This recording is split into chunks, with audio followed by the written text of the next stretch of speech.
instruments which you see before you.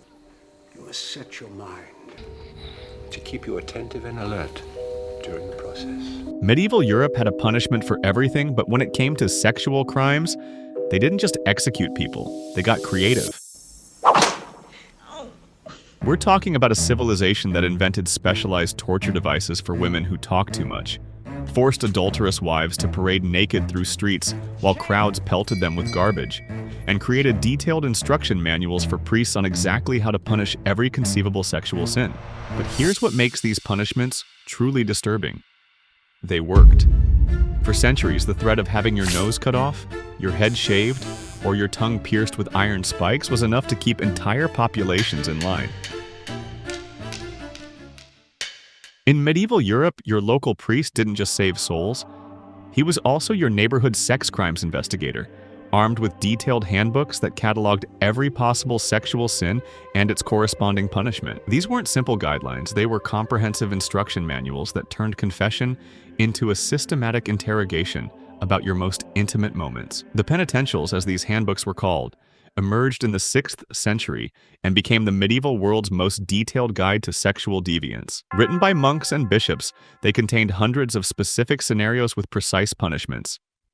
Having sex during your wife's menstruation? 3 years of penance with fasting. Masturbation? 30 days to 2 years, depending on your age and how often you'd confessed to it before. The medieval church had turned human sexuality into a bureaucratic process where every pleasure had its price. Medieval authorities understood that for women, the most effective punishment wasn't physical pain. It was the destruction of their ability to speak, to be heard, to exist as anything other than a silent object of ridicule. Enter the scold's bridle, perhaps the most psychologically devastating device ever created for the specific purpose of female humiliation. The scold's bridle wasn't just a muzzle, it was a carefully engineered instrument of torture designed to transform punishment into public entertainment. Made of iron and shaped like a grotesque mask, it covered the entire head and featured a metal bit that was forced into the mouth. This bit was covered with sharp spikes that would lacerate the tongue if the wearer tried to speak, swallow, or even move their mouth. But the true genius of the scold's bridle was in its psychological design.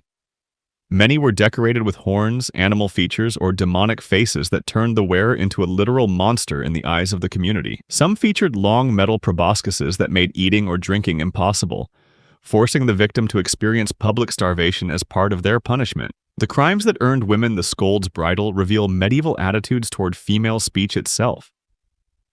Scolding didn't mean yelling or being abusive. It meant any woman speaking in a way that men found inconvenient.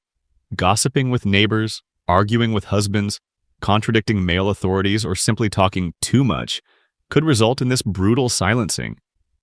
The punishment wasn't just wearing the device, it was being forced to parade through town while wearing it. The victim would be led through the streets like a freak show attraction, with crowds gathering to mock, jeer, and throw objects. The humiliation was designed to be so complete that other women would be terrified of speaking out of turn ever again. Some communities took the public spectacle even further. The bridled woman might be chained to the market cross for hours or days, forced to stand in the town center while people came to gawk and ridicule. In some cases, they were paraded to different neighborhoods so that the maximum number of people could witness their degradation. But here's what makes the scold's bridle truly horrifying. It worked exactly as intended. Historical records show that communities that used these devices saw significant decreases in women reporting domestic abuse, speaking out against local authorities, or even participating in normal social interactions. The threat of the bridle created a culture of female silence that lasted for generations. When it came to adultery, medieval authorities had perfected the art of punishment that matched the crime.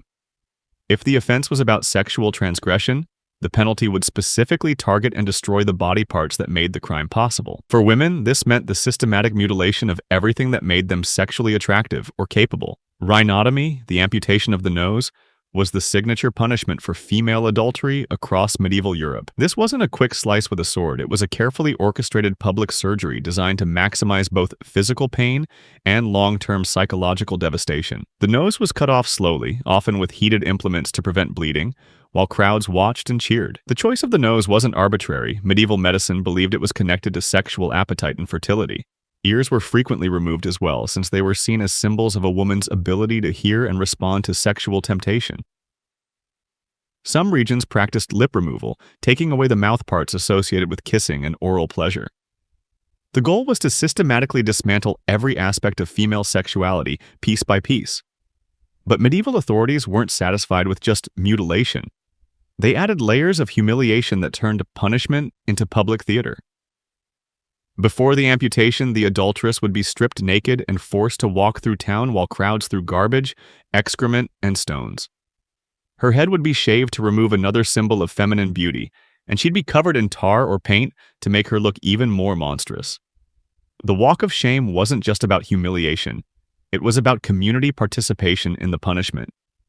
Everyone was expected to contribute to the spectacle, to throw objects, to shout insults, to make the victim understand that her entire community had rejected her. Children were brought to watch so they could learn what happened to women who transgressed sexual boundaries. After the mutilation, the punishment still wasn't over. The disfigured woman would be forced to wear special clothing that marked her as an adulteress for the rest of her life. Meanwhile, the male partner in adultery typically faced a fine, often less than the cost of a good horse. The message was clear. Women's sexual transgressions were crimes against their very nature that required the destruction of their humanity, while men's were simply business expenses. Medieval communities perfected a form of punishment that combined the terror of near drowning with the humiliation of public spectacle. The ducking stool and its more brutal cousin, the cucking stool. These devices turned the ancient fear of drowning into a precisely calibrated tool for destroying women who dared to challenge sexual or social norms.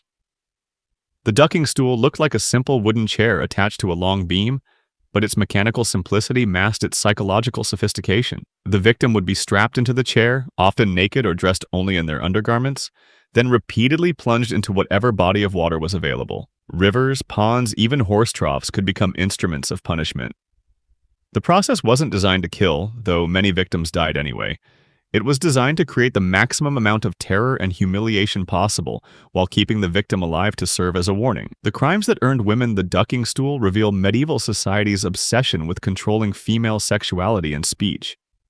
Scolds, women who gossiped or argued, were common victims. But so were women accused of adultery, prostitution, or simply being too friendly with men who weren't their husbands. The definition of sexual impropriety was so broad that almost any woman could find herself targeted. But the ducking stool was just one variation in a family of water-based punishments. The cucking stool was even more humiliating. It was essentially a toilet chair that would be placed in the town center, forcing the victim to sit in their own waste while crowds gathered to mock them. A noble woman caught in adultery might face private humiliation and financial ruin, while a peasant woman would be publicly mutilated. A merchant's wife might be forced to wear distinctive clothing marking her as an adulteress, while a laborer's wife might be branded. Adultery during Lent carried heavier penalties than adultery during regular times. Sexual crimes committed by clergy faced different punishments than those by laypeople. Age, social status, previous offenses, and even the specific sexual acts involved were all factored into complex calculations that determined punishment.